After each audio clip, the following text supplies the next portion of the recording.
bóng mây thôi nước chúa ơi bỏ buồn tôi chỉ giữ môi bóng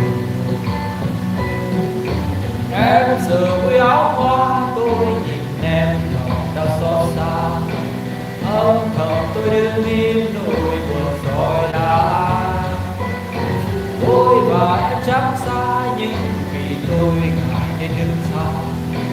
tôi đành môi tiếc một giấc mơ em giờ đây đã quên bởi vì tôi nghèo rồi em bao ngày thơ đã qua chỉ là gì bằng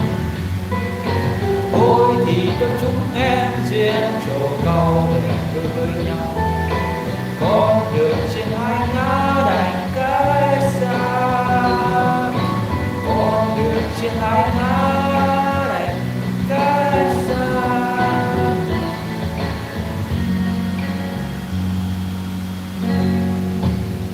Hoan đi kìa.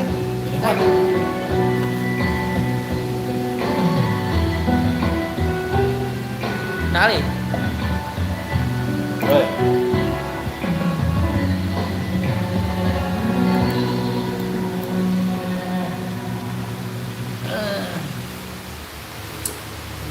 Đấy sang này.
Đâu suy khăn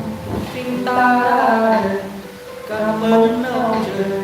cho ta thêm người phải sống thế nào để cha được vui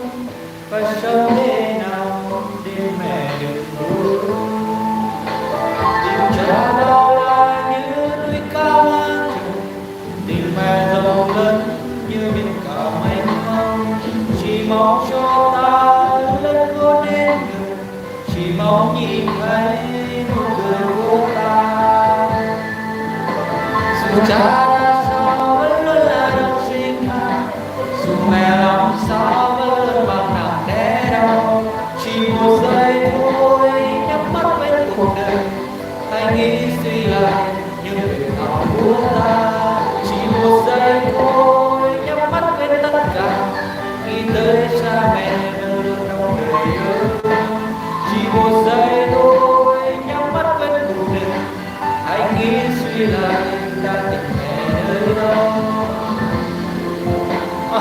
Cố lên